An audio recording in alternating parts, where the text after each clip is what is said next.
एकवीं असंख नव असंख थाव अगम अगम असंख लोह। इन चारों पौड़ियों में गुरु जी प्रकृति की बात पर जोर दे रहे हैं। उन्होंने प्रकृति की ही बात की है और उसी के विषय में कह रहे हैं कि मैं कौन हूँ कि मैं तेरी प्रकृति का विचार कर सकूँ। मनुष्य के पास जितनी शक्ति है बोलने की, देखने की, सोचने की, ये सब सीमित है और उसकी प्रकृति असीमित है। मनुष्य अपनी छोटी सी बुद्धि से बोलकर पूर्ण रूप से कुदरत को नहीं ढाल सकता। इसीलिए गुरु जी इस बात को बार बार कहते हैं कि मैं कौन हूँ जो तुम्हारी कुदरत पर विचार कर सकूँ। मगर जो कुछ भी अनुभव में आया है उसका मैं वर्णन कर रहा हूँ। असंख नाव असंख थाव, नाम सहित कोई भी संसार में जन्म नहीं लेता है। प्रकृत वस्तु पहले अनाम है, अनाम ही आती है। इसीलिए गुरु गोविंद सिंह जी ने जाप साहब की वाणी में भी कहा अनाम है, अकाम है। उसकी कोई जगह नहीं है, वो सर्वव्यापक है, उसका कोई निश्चित नाम नहीं है। उस परमात्मा के अनंत ठिकाने हैं, अनंत रचना है उसकी। हाँ, ये बात सही है कि कोई भी जगह का ठिकाना नाम के कारण ही जाना जाता है। अब तो इतनी जनसंख्या बढ़ गई है कि केवल नाम से काम नहीं बनना है। कॉलोनी नंबर भी होना चाहिए, गली नंबर भी हमको पता होना चाहिए। जब तक इन सब की जानकारी आपके पास नहीं है, आप महानगरों में जा कर के भटकते ही रह जाएंगे। नाम के कारण वस्तु, पदार्थ, जीव जंतु, कीड़े मकोड़ों, पशु पक्षी, वनस्पति, ये सब जगह नाम पर है। सब जगह इन्हीं का स्वरूप है और सभी के नाम हैं। नाम के कारण इनकी पहचान है और इनको जाना जाता है, इनको पहचाना जाता है। इसीलिए प्रत्येक वस्तु, प्रत्येक बड़ी से बड़ी हस्ती को मनुष्य ने यथावत नाम दिए हैं। प्रत्येक देश बनाया, शहर बने, कस्बे बने, गली बनी, सड़क बनी, आदि सब का नाम है। इसी तरह हर बीमारी, उसके संबंधित दवाओं के नाम भी हैं और फिर 5 तत्वों के नाम। संसार का भी अपना एक नाम ही मतलब ये है कि मनुष्य ने जो कुछ भी देखा उसको नाम दिया है। प्रकृति के जर्रे जर्रे के नाम के पश्चात मनुष्य ने मन को भी नाम दिए हैं।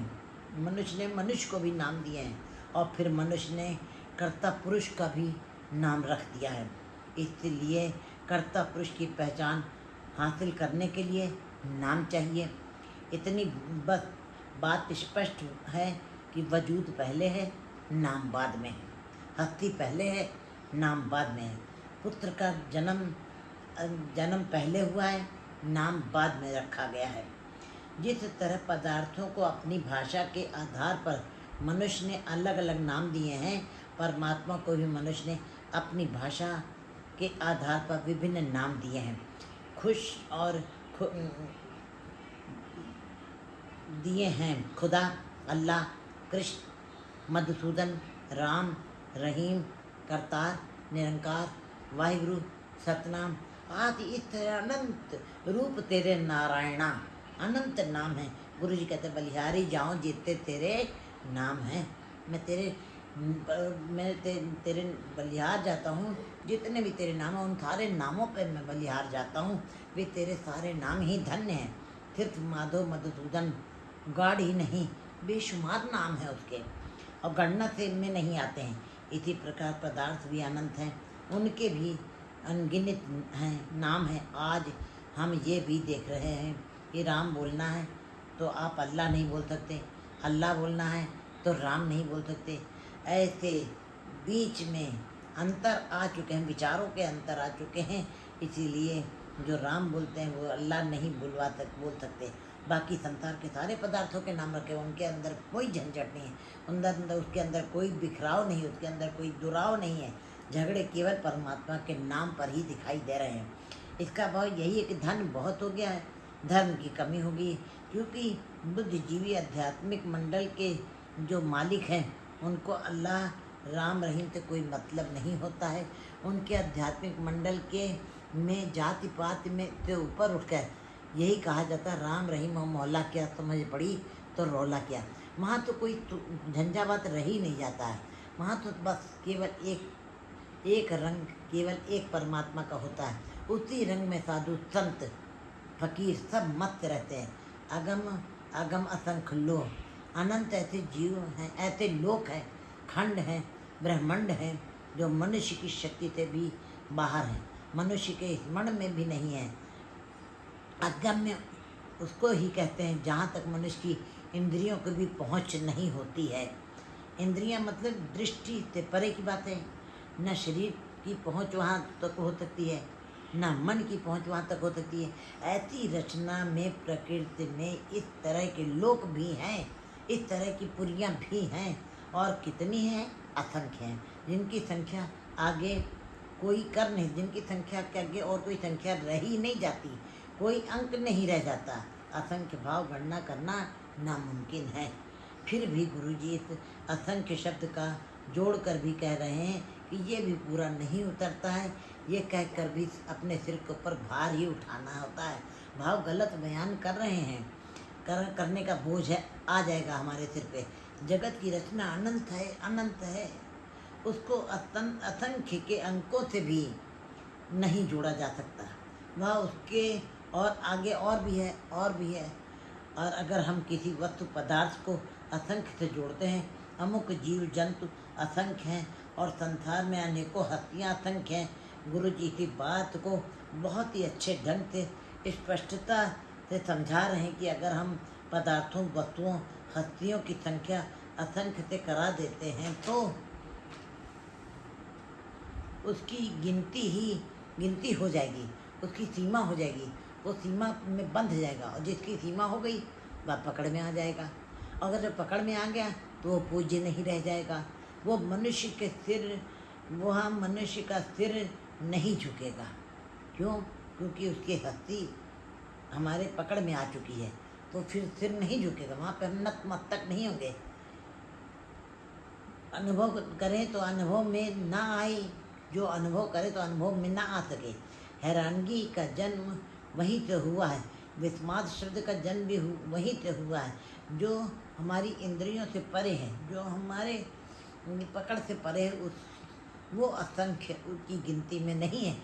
आखिरी नाम आखिरी सालाह, किसी का भी गुणगान करना हो, किसी का भी कुछ ना उसका गुणगान, उसकी प्रशंसा जितानी हो, उसके बारे में कुछ बताना हो, तो अक्षरों का होना बड़ी ज़रूरत है, बड़ा ही आवश्यक है। अक्षर नहीं होंगे तो हम किसी भी मनुष्य का गुणगान नहीं करते, उसकी प्रशंसा नहीं करते, गुणों के बारे में बता नहीं सकते। अक्षरों के बिना कुछ कहा भी नहीं जा सकता है। हमें बोल चाहिए, आवाज़ चाहिए, इसलिए संसार में अक्षरों की बड़ी महानता है। हमें परमात्मा का अगर गुणगान करना है, सिफत तलाह करनी है, तो अक्षरों की ज़रूरत जरूर पड़ेगी। इसी तरह किसी देश, व्यक्ति, संत, महात्मा के विषय में कुछ कहना है तो बोल चाहिए, और आवाज़ चाहिए, शब्द चाहिए। आखिरी ज्ञान गीत गुणगा, अक्षरों में ही सारा ज्ञान है। चाहे ज्ञान किसी भी तरह का ज्ञान है, सामान्यतः ज्ञान 3 तरह का होता है, प्रकृति का ज्ञान, कला का ज्ञान और धर्म का ज्ञान।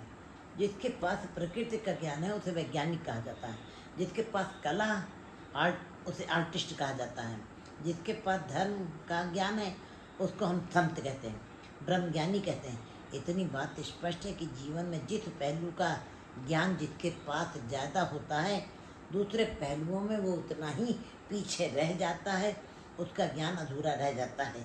किसी के पास पूर्ण रूप से ज्ञान नहीं हो सकता, हर क्षेत्र का ज्ञान बड़ी मुश्किल से किसी के पता। हम तो आज भी ये देख रहे हैं कि रोज़ाना की ज़िंदगी में, धन की दुनिया में तो हम आगे निकल गए हैं, धर्म की दुनिया में पीछे रह जाते हैं। जो लोग धन की दुनिया में आगे चले जाते हैं, बहुत आगे चले जाते हैं, वो अक्सर धर्म की दुनिया में पीछे रह जाते हैं। किसी एक क्षेत्र में ही अपना विकास कर सकता है जीव। प्रकृति का खोजी वैज्ञानिक तो हो सकता है, कलाकार नहीं हो सकता है।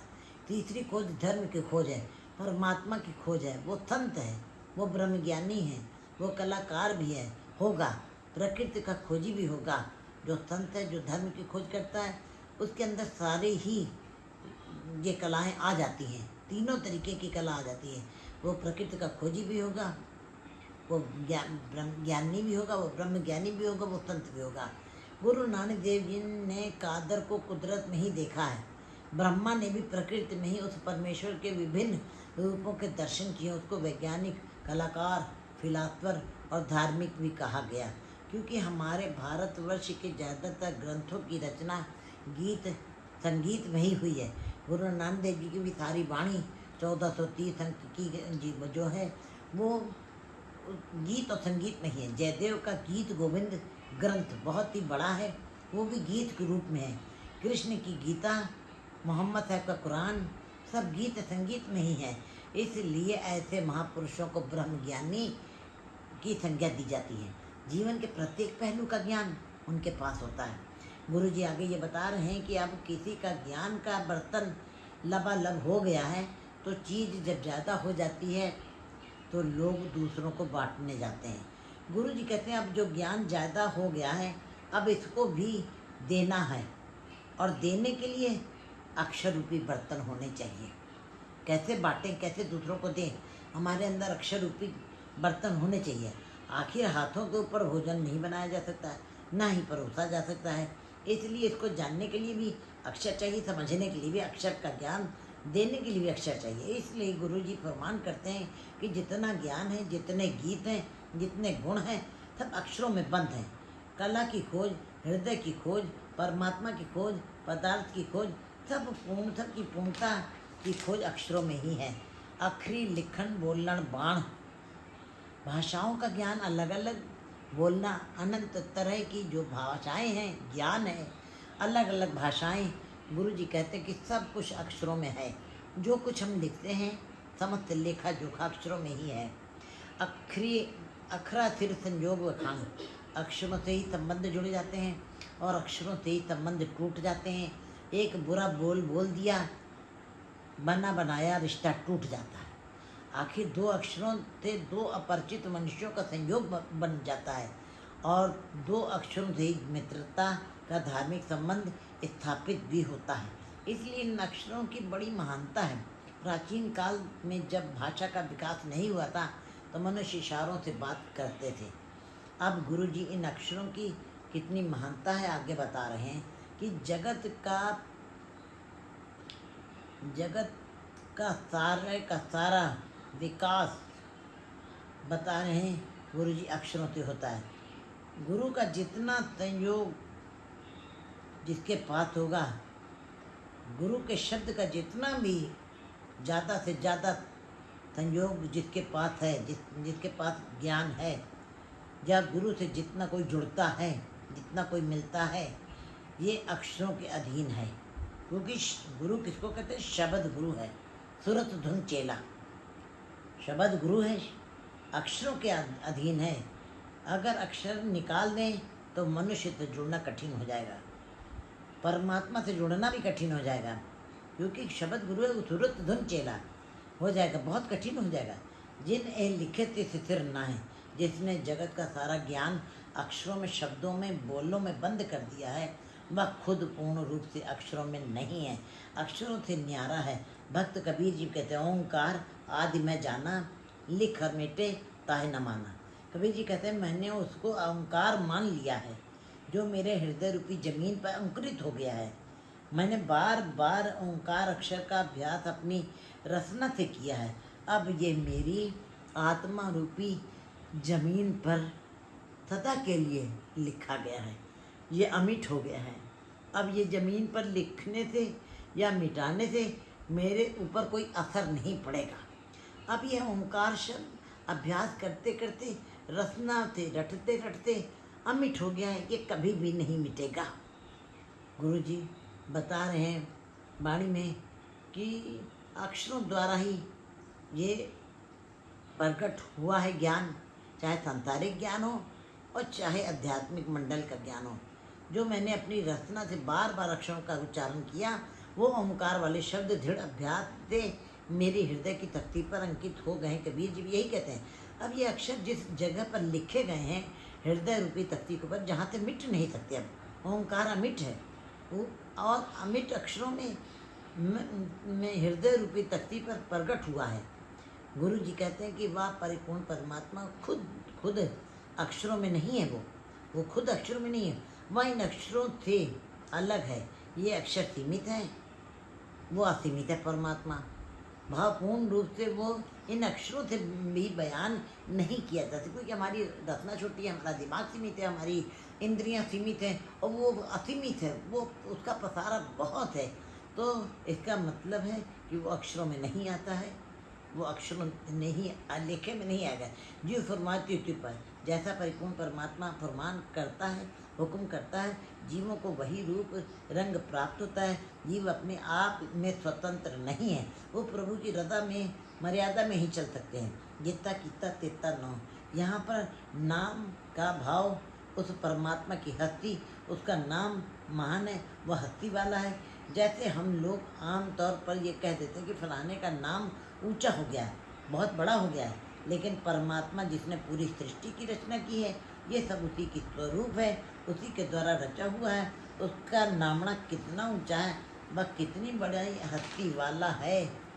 विण नामे नाही को थाओ, उसके स्वरूप के बिना कोई ऐसा स्थान ही नहीं है, कोई ऐसी जगह ही नहीं है जहाँ हम ये कह सकें कि यहाँ ईश्वर नहीं है।